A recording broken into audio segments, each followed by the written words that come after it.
Good afternoon, welcome to fast track batch. Last lecture में हमने price index पूरी तरीके से कंप्लीट कर लिया था। आज हम क्वांटिटी इंडेक्स के बारे में बात करेंगे। कल के क्लास तक जितने भी हम लोगों ने चीज़ें डिस्कस की थी उनमें किसी में कोई डाउट है तो आप पूछ सकते हो। पहले आगे चलने से पहले हम वो डिस्कस कर ले। अगर इफ़ यू वांट एनीवन, आप में से कोई बंदा जो डिस्कस करना चाहता है बताइए।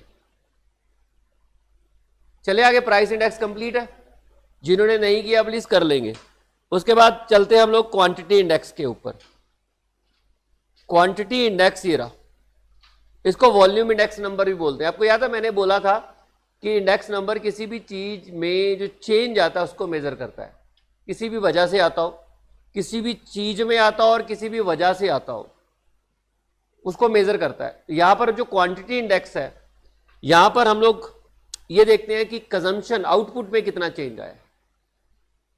ठीक है, फिजिकल आउटपुट में कितना चेंज आया है या कंजम्पशन बिहेवियर में कितना चेंज आया है। आप ये भी कह सकते हो प्रोडक्शन में कितना चेंज आया है, वॉल्यूम में कितना चेंज आया है कि उस साल चीजों की प्रोडक्शन कितनी हो रही थी, करंट ईयर में प्रोडक्शन कितनी हो रही है। या ये भी कह सकते हो कि जो हाउस होल्ड है उनकी क्वांटिटी की कंजम्पशन में कितना चेंज आया। पहले वो लोग क्या क्या कंज्यूम कर रहे थे, कितनी कितनी क्वांटिटीज कंज्यूम कर रहे थे, अब कितनी कितनी क्वांटिटीज कंज्यूम कर रहे हैं। ईटिंग हैबिट्स में कितना चेंज आया है वो यहां हम क्वांटिटी इंडेक्स से हमें नजर आएगा। जैसे प्राइस इंडेक्स में हम बात करते हैं ना कि इन्फ्लेशन में कितना महंगा हुआ है, चीजें कितनी महंगी हुई हैं। यहां पर हम इन्फ्लेशन की बात नहीं करते हैं, हम लोग कंजम्पशन की बात करते हैं, प्रोडक्शन की बात कर सकते हैं, आउटपुट की बात कर सकते हैं। तो वही है quantity index number measure a change in quantities which may represent the physical volume of production और एम्प्लॉयमेंट। एम्प्लॉयमेंट से आउटपुट पैदा होता है, तो आउटपुट में क्या बदलाव आया समय के चेंज होने से, किसी टेक्नोलॉजी के चेंज होने से। क्लियर। अब ये भी दो तरीके का होता है, एक सिंपल भी होता है और वेटेड भी होता है। सिंपल इंडेक्स नंबर में वही मैं आपको यहीं करा देता हूं, एक मिनट। सिंपल इंडेक्स नंबर में क्वांटिटी इंडेक्स,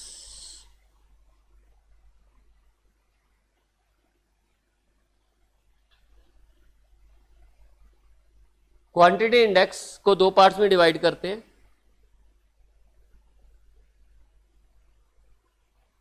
सिंपल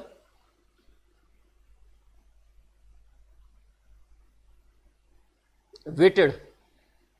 सिंपल और वेटेड में आई होप अभी आपको क्लियर हो गया होगा। एक में हम सारी चीज़ों को सेम ट्रीट करते हैं तो सिंपल इंडेक्स हो गया, और वेटेड में हम चीज़ों को अलग अलग ट्रीट करते हैं क्योंकि उनका इम्पैक्ट अलग अलग होता है और अलग अलग ट्रीट करने के लिए हम उनको वेट असाइन कर देते हैं, इसलिए वहाँ पर वेटेड इंडेक्स आ जाता है।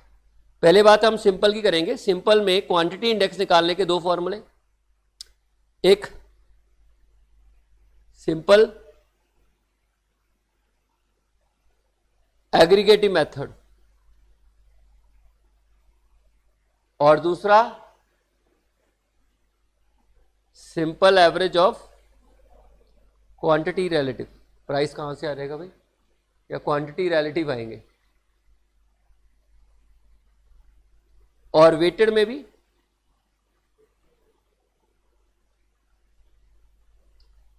वेटेड एग्रीगेटिव मेथड और दूसरा weighted average of quantity relative. हालांकि हम इसको नहीं पढ़ेंगे, हमने प्राइस इंडेक्स में भी इसको नहीं पढ़ा। आगे जाके बताऊंगा क्यों नहीं पढ़ा, क्योंकि इसकी जरूरत नहीं है। आपको मालूम है इस प्रॉब्लम में, इस मेथड में लिमिटेशंस थी तो हमने ये मेथड निकाला। अब इस मेथड की लिमिटेशन होगी तो ही ये आएगा, बट इसकी लिमिटेशन ही नहीं है। जो लिमिटेशन सिंपल एग्रीगेटिव की थी वो वेटेड एग्रीगेटिव की नहीं है।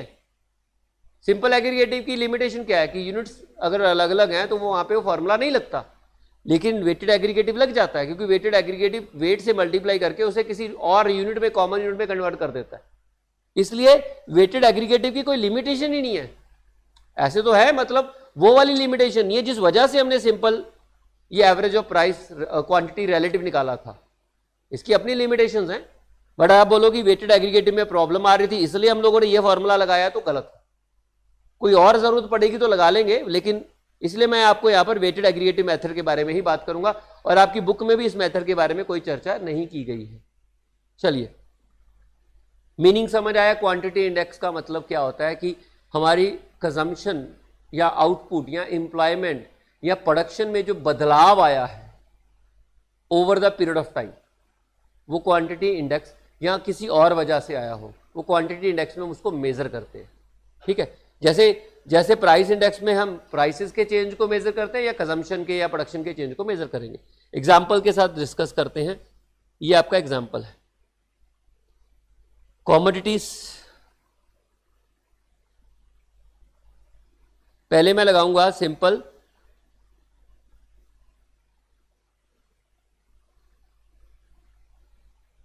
Aggregative method.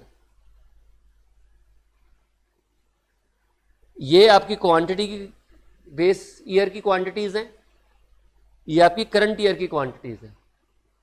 X, Y and Z, तीन क्वांटिटीज हैं।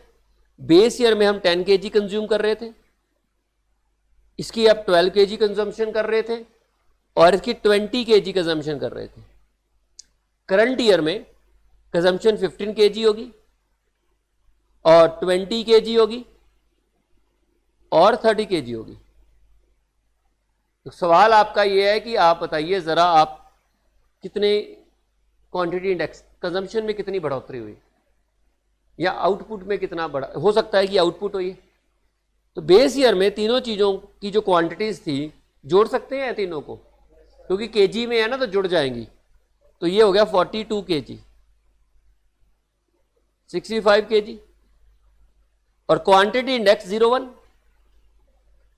0 का मतलब बेस ईयर को नीचे रखना है, और 1 का मतलब करंट ईयर को ऊपर रखना है।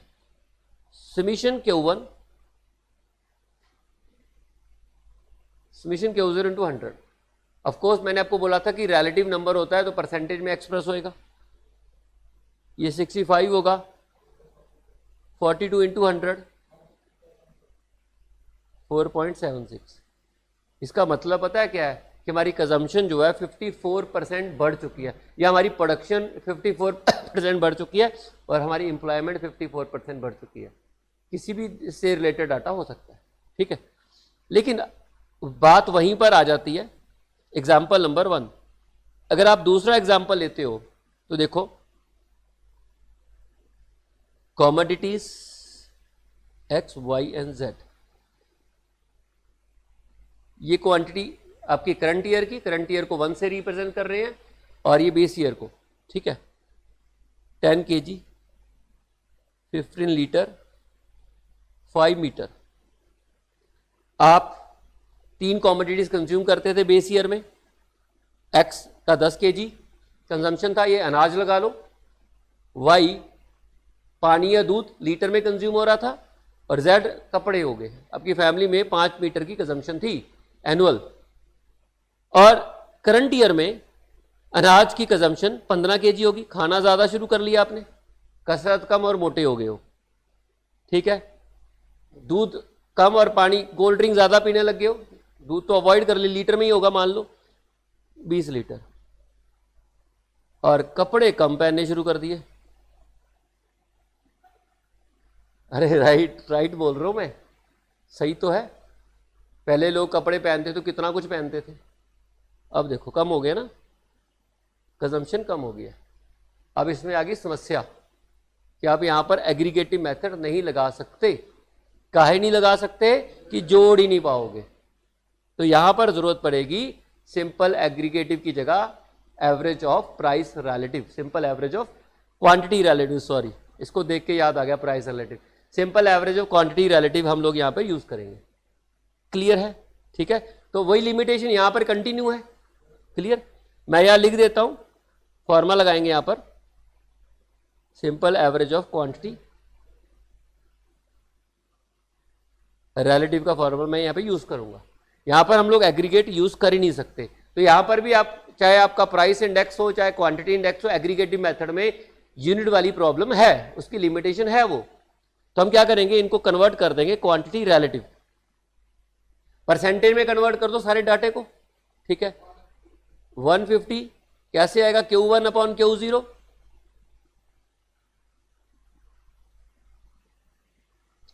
इंटू 100, और ये 133 हो गया और ये 60 हो गया, ठीक है जी। अब हम इसको जोड़ तो सकते ही हैं, है ना, अब जोड़ सकते हैं क्योंकि ये भी परसेंटेज में एक तरीके से, ये भी परसेंटेज में ना, ये भी परसेंटेज पे। अब यहां पर ये जुड़ जाएगा, जब आप जोड़ोगे तो कितना आएगा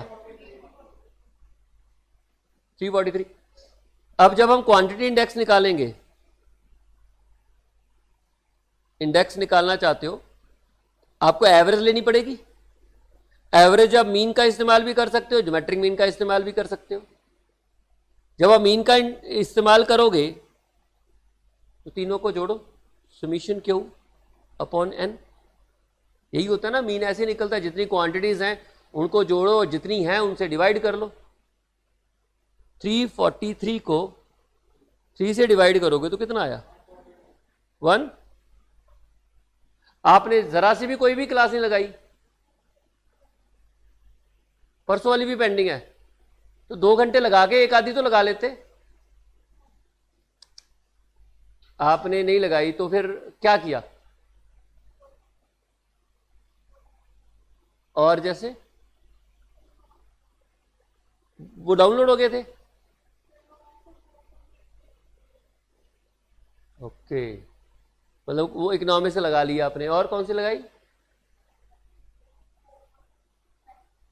लोअर स्टैट रह गए। तो भाई कौन सा सब्जेक्ट ज्यादा आता है आपको, और इकोनॉमिक्स भी अच्छी होगी क्योंकि +2 की तो रिपीट है, तो आपको अकाउंट्स भी पढ़ लेना चाहिए था आपको एक बार और, क्योंकि जो चीज़ आती है उसी को तो रिपीट करना चाहिए ना, ताकि कम से कम वो तो स्ट्रांग हो जाए।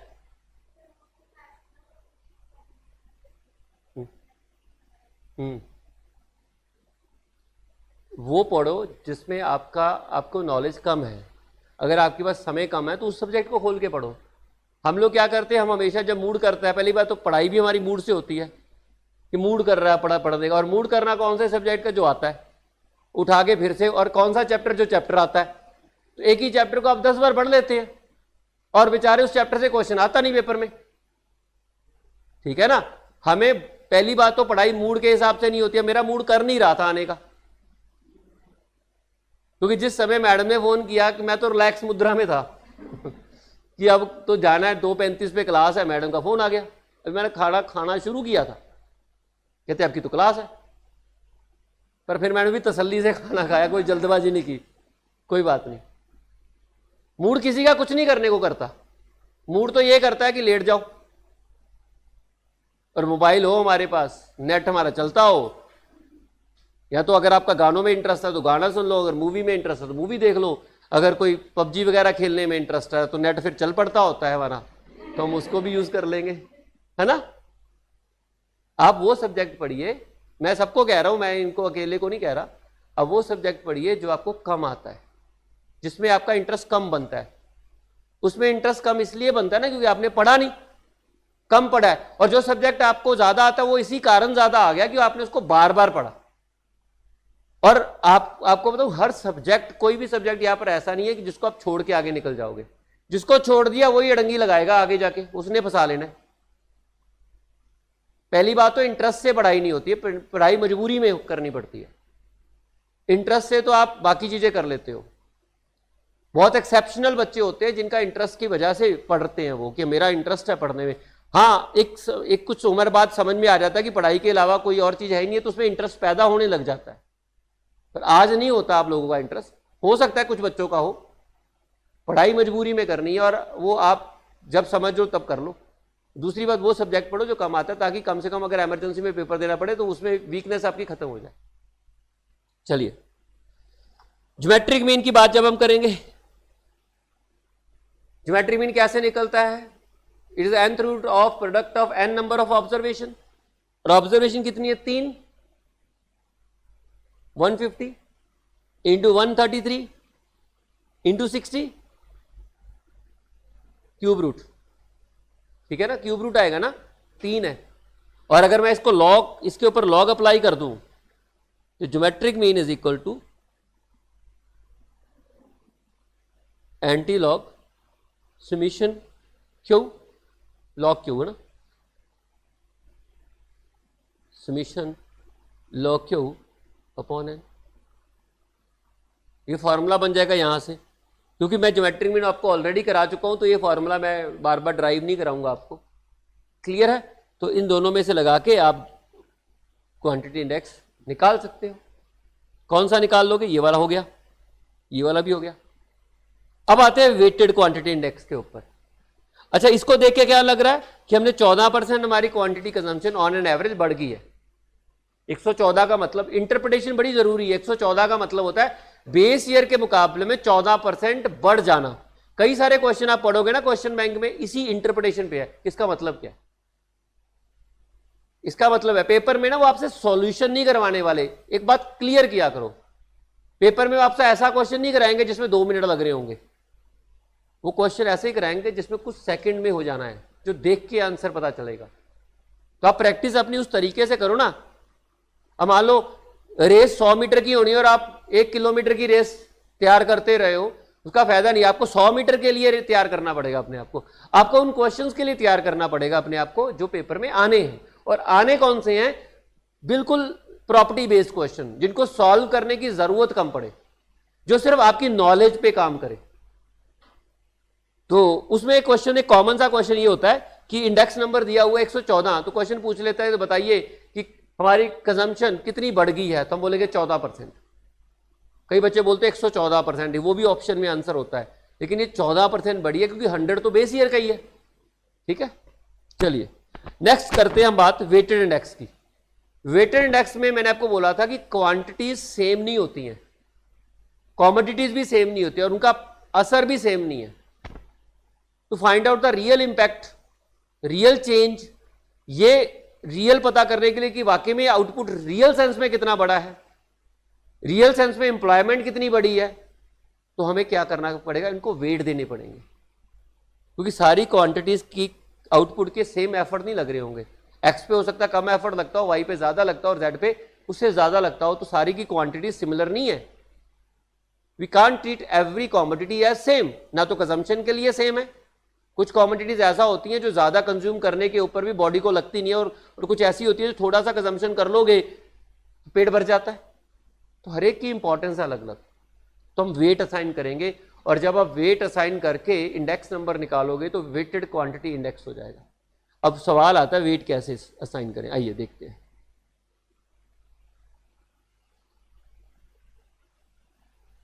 वेटेड क्वांटिटी इंडेक्स, जब हम क्वांटिटीज को वेट दे देंगे, इसमें सबसे पहला आता है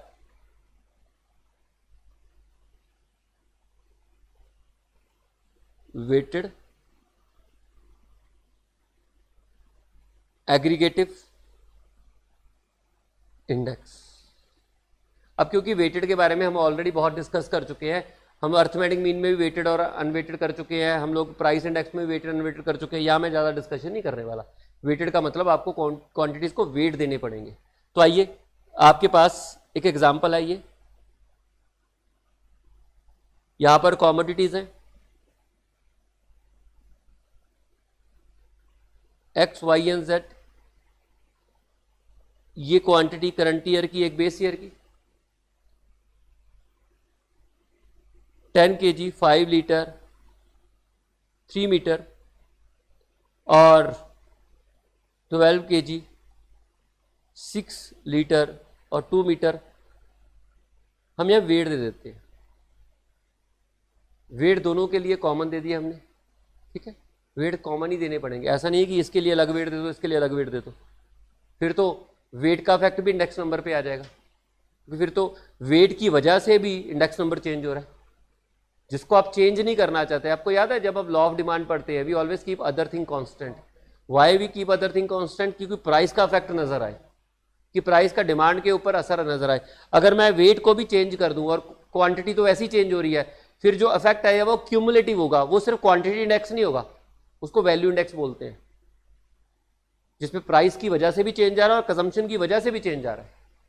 तो यहां तो हम क्वांटिटी इंडेक्स है ना, तो we have to keep other factor as constant, तो वेट को हमें कांस्टेंट मानना पड़ेगा, तो वेट को मान लेते हैं कांस्टेंट।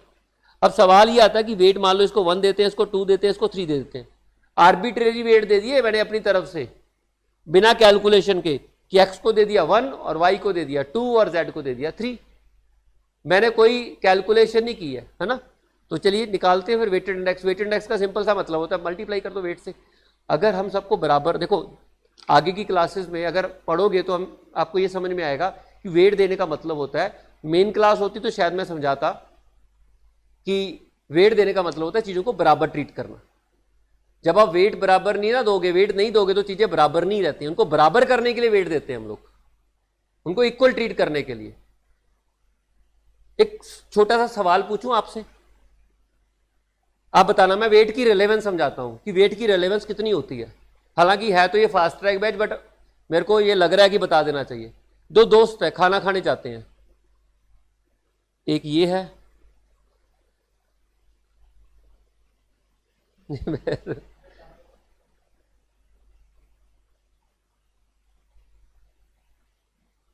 ठीक है, ये है, और दूसरा इसका दोस्त और है।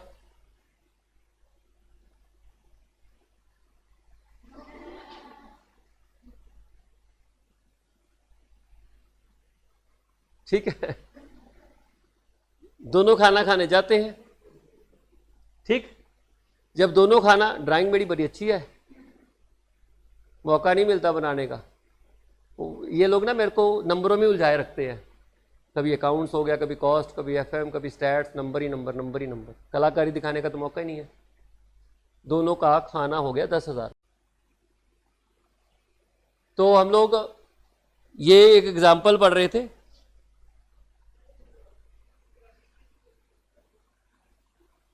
कोई नहीं, ओले मिट्टी गया।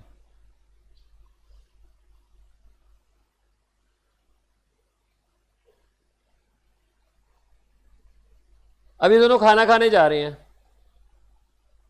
और खाना खाने जा रहे हैं, 10,000 का बिल आ गया। अब ये बंदा कहता है ले 5 तेरे 5 मेरे, हम बराबर, 5 तू भरेगा 5 मैं भरूंगा और मिलके 10,000 हो गया। क्या आपको ये सही लगता है? क्योंकि दोनों इक्वल थोड़ी ना है, ठीक है, दोनों बराबर नहीं है, दोनों इक्वल नहीं है। इसने 5:1 में खाना खाया है, वो एक चपाती वो एक चपाती खाता था, वो 5 नबेड़ देता था, है ना। तो ये होते हैं वेट। वैसे तो अदरवाइज एज एन इंडिविजुअल बात करें तो 1:1 बराबर, लेकिन खाने की कैपेसिटी दोनों में अंतर है। अगर आप इस बात को कंसीडर नहीं करोगे तो बेचारा ये तो लुट जाएगा।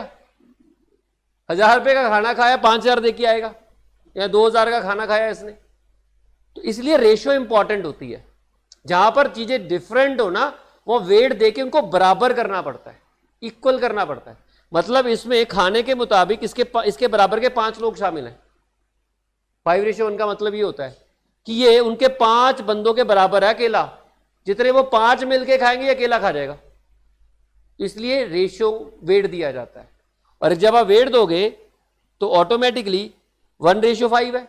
तो 10,000 को 10,000 इंटू 1/5 करोगे, और इधर 1/4 कर लो, चलो ठीक है। और 10,000 इंटू 4/5, इसकी जेब में से 2,000 जाएगा और ये 8,000 बियर करे। ये रियल है, ये रियलिटी, ऐसा ही होना चाहिए, एक्यूरेट है। इसलिए वेट देना जरूरी होता है जब चीजें बराबर नहीं होती हैं, उसको इक्वल करने के लिए। इससे ज्यादा डिस्कशन अगर आगे की क्लासेस में आओगे तो पढ़ेंगे। इसलिए वेट देना पड़ता है, और वेट उस तरीके से दिए जाते हैं, मनमर्जी से नहीं। यहां तो मैंने मनमर्जी से दे दिए। वेट दिए जाते हैं कि चीजों को बराबर किया जाए, टू मेक देम इक्वल। तो ये मर्जी से वेट नहीं होते हैं। चलिए, बट वेट हमें कांस्टेंट ही मानने पड़ेंगे, क्योंकि आप वेट का इफेक्ट इंडेक्स में नहीं दिखाना चाहते हो। क्योंकि आप वेट बदल दोगे, करंट ईयर के लिए वेट अलग दे दोगे और बेस ईयर के लिए वेट अलग दे दोगे, तो उसमें इंडेक्स नंबर में उस वेट का जो आएगा प्रभाव आ जाएगा। क्लियर है? तो आइए फिर मल्टीप्लाई करते हैं। ठीक, 10 आ गया, 10 आ गया, 9 हो गया। जब आप मल्टीप्लाई करोगे तो वेट से ये लीटर मीटर सब खत्म हो जाएगा, ठीक है। और Q1 को W से मल्टीप्लाई कर दोगे 12 आ जाएगा, 60 आएगा, 18 आ जाएगा। फिर आप जोड़ो, क्या हो गया?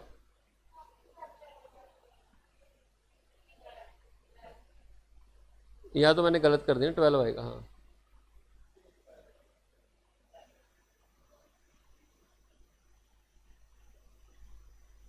ठीक है जी, 30 आ गया। समीशन Q1W और समीशन Q0W इंटू 100। यहाँ पर हम एवरेज ले ही नहीं रहे, तो एवरेज का कोई पॉइंट ही नहीं। अगर एवरेज ले रहे होते फिर हम सोचते ना कि अर्थमेटिक मीन या ज्योमेट्रिक मीन। यहाँ पर हम एवरेज ले ही नहीं रहे तो मुद्दा ही खत्म हो गया। 30 डिवाइड बाय 29 इंटू 100, इंडेक्स कितना आया? 10। हमारी क्वांटिटी का जम्पशन है 3.44 आ गया। ठीक है, अब क्या हुआ कि इस क्वांटिटी के मारे, इस क्वांटिटी के ना कि इस वेट में फिर से प्रॉब्लम्स आ गई। अब बंदा कहता है कि वेट नहीं, वेट में लड़ाई होगी कि कौन सा वेट लिया जाए। तो डिसाइड किया गया कि क्वांटिटी इंडेक्स के केस में प्राइस को वेट मानना चाहिए। जैसे प्राइस इंडेक्स में क्वांटिटी को वेट माना जाता है, सिमिलरली क्वांटिटी इंडेक्स में प्राइस को वेट माना जाए। तो ये तो डिसाइड हो गया, सबने डिसाइड, कंसेंसस आ गया कि अगर आप क्वांटिटी इंडेक्स निकाल रहे हो, अगर वेटेड निकाल रहे हो तो प्राइस को वेट मानना है।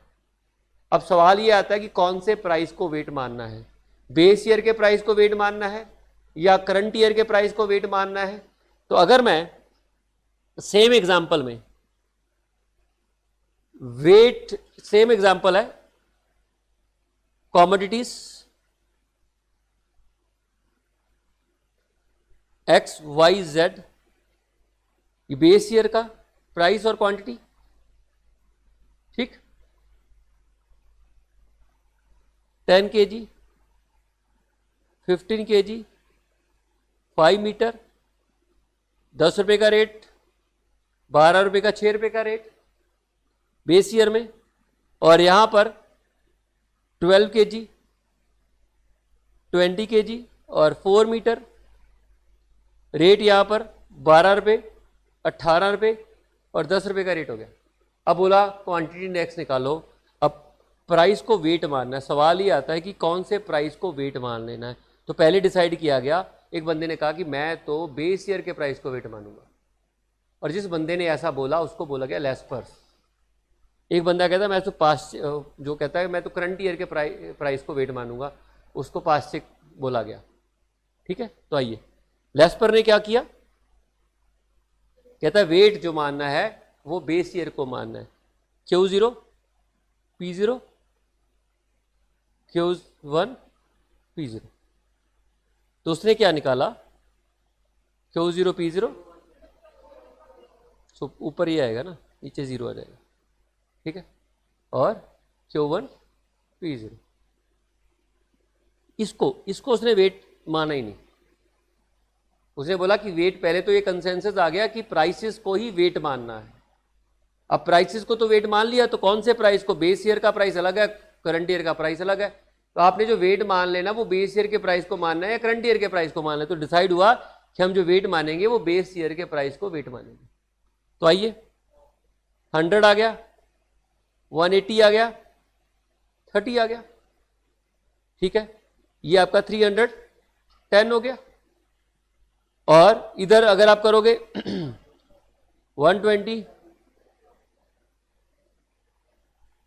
सॉरी 384 आ गया। ठीक है जी, और फिर 384 divided by 310 into 100,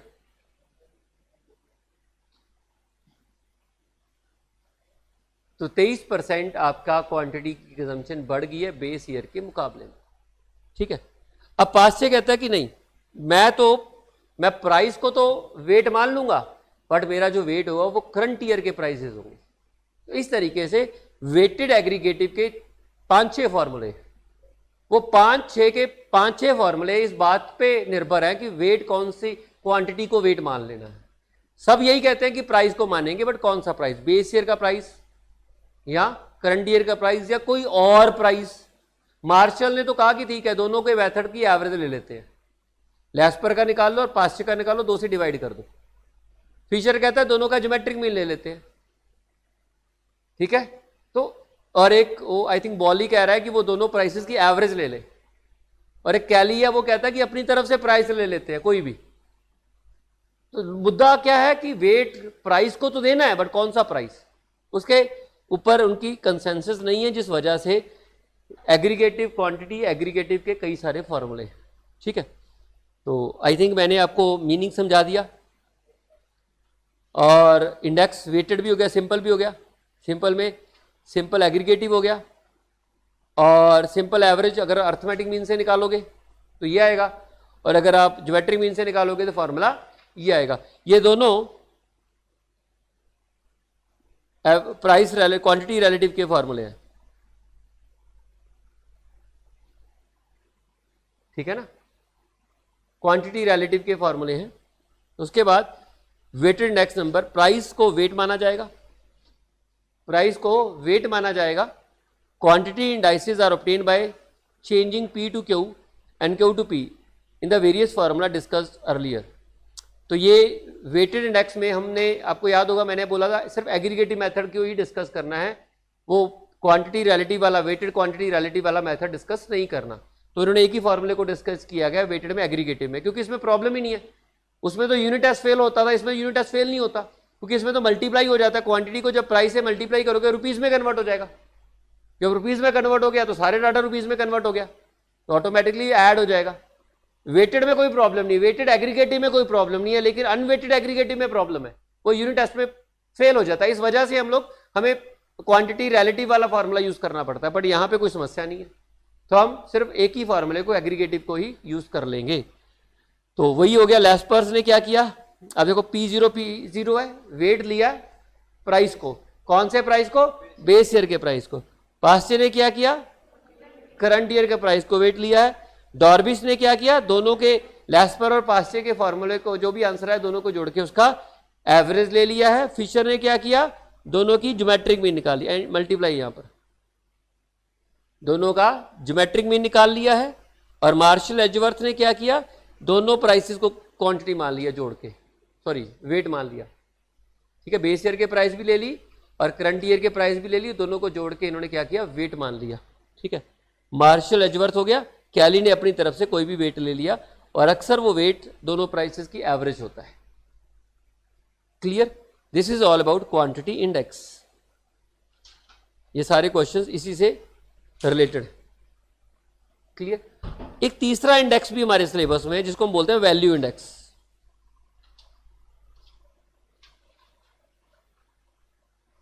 value index ये भी हमारे सिलेबस का पार्ट है। वैल्यू इंडेक्स कहता है कि आपने प्राइस और क्वांटिटीज दोनों के चेंज को कंसीडर करना है, चीजों की वैल्यू में कितना अंतर आया है, वैल्यू मतलब रुपीज में कितना अंतर है। और जब आपको वैल्यू निकालनी पड़ेगी तो आपको प्राइस और क्वांटिटी दोनों लेने पड़ेंगे।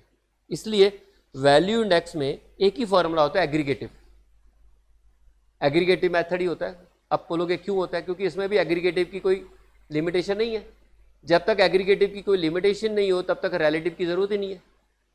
आपको याद होगा ना, जहां जहां भी हमें एग्रीगेटिव में प्रॉब्लम आई हमने रिलेटिव का इस्तेमाल किया, अदरवाइज तो मेन फॉर्मूला एग्रीगेटिव का ही होता है, जोड़ो और इंडेक्स निकाल दो।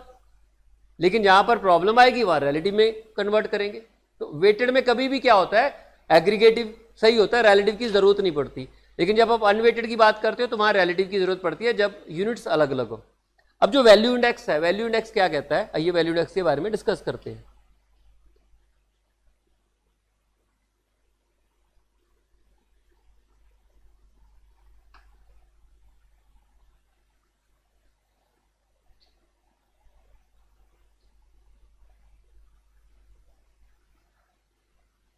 वैल्यू इंडेक्स को बोलते हैं V01।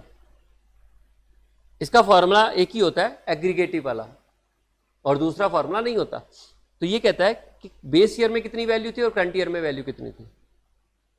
वैल्यू का मतलब क्या होता है, Q1 P1। ये आपकी करंट ईयर की वैल्यू है। Value means it is the multiplication of total value, it is the multiplication of quantity as well as price, ठीक है।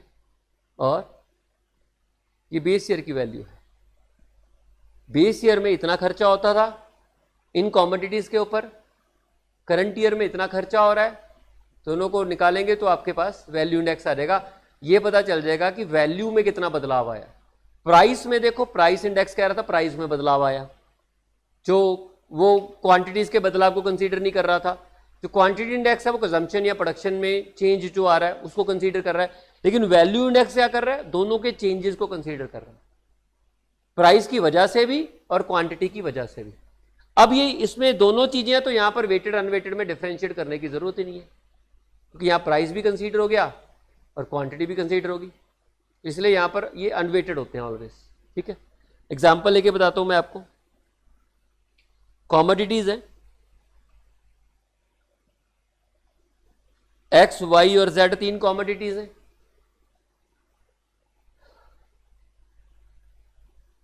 बेस ईयर में 10 kg, 5 लीटर, 3 मीटर।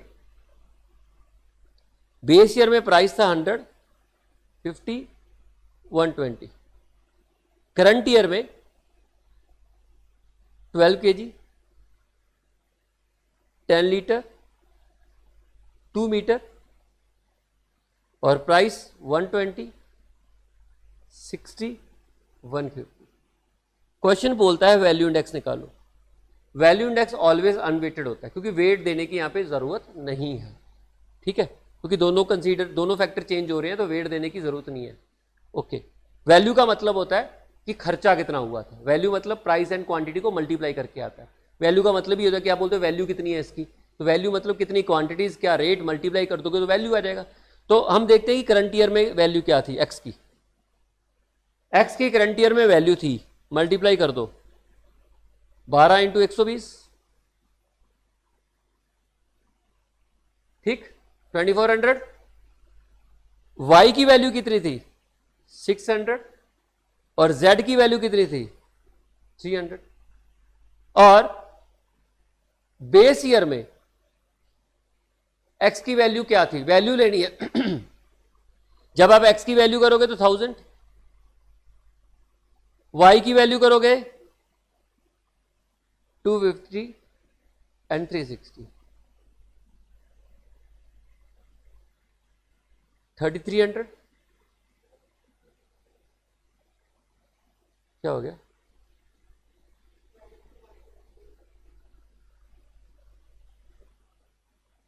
हाँ ये गलत हो गया ना, 100 आएगा, ये गलत हो गया, बताना जोड़ के।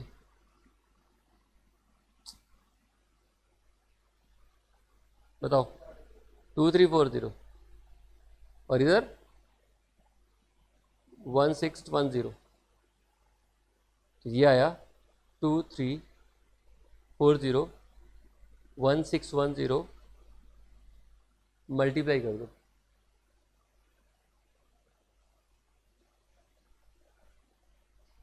बेस ईयर के मुकाबले में 45% चीज़ें महंगी होती हैं।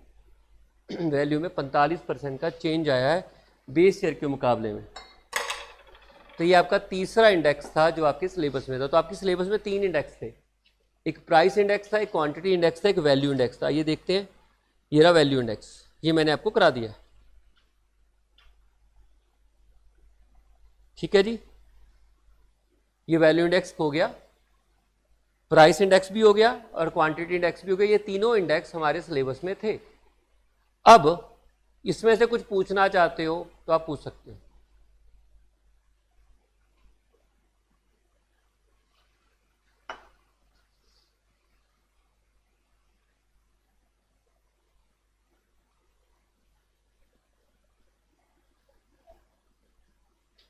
हाँ पढ़ लो, लिखा हुआ है, कोई बात नहीं, देख लेंगे। वो पॉइंट मैंने आपको कराया ही नहीं, आपने ध्यान नहीं दिया क्लास में। मैं डाउट उसमें से पूछ रहा हूँ जो मैंने करवाया है, ठीक है। नहीं, मैंने फिशर का आइडियल इंडेक्स क्यों नहीं है, मैंने छुड़वा दिया। मैंने बोला था बाद में करेंगे, तो बाद में करेंगे ना, अभी नहीं करेंगे। ठीक है, जब बाद में करेंगे तो डिस्कस कर लेंगे। अभी तो हम लोगों ने डिस्कस ही नहीं किया ना कि कौन कौन सा फार्मूला बेस्ट है। जब ये डिस्कस करेंगे कि out of the number of formulas, देखो कितने हो गए, प्राइस इंडेक्स से कितने हैं।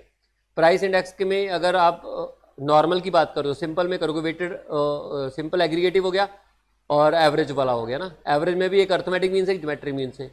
और अगर आप वेटेड में चले जाते हो तो एग्रीगेटिव में तो कितने सारे फार्मूले, 5-6 फार्मूले बन जाते हैं। क्वांटिटी इंडेक्स में भी सेम ही है। ठीक है, तो जितने प्राइस इंडेक्स में फार्मूले हैं उतने क्वांटिटी इंडेक्स में फार्मूले हैं। एक फार्मूला वैल्यू इंडेक्स का फार्मूला है। तो आपको समझ में नहीं आता कि जब आपको प्राइस इंडेक्स निकालना पड़े तो कौन सा फार्मूला यूज करो। याद है लिमिटेशन में पढ़ा था कि फार्मूले कौन से यूज करें, तो यही लिमिटेशन थी। अब आप उन लिमिटेशन को दोबारा पढ़ोगे तो आपको ज्यादा समझ में आ जाएंगी, क्योंकि आपको प्रैक्टिकली प्रॉब्लम पता लग गई है। ठीक है, इसके बाद इन सब में से कौन सा फार्मूला बेस्ट है,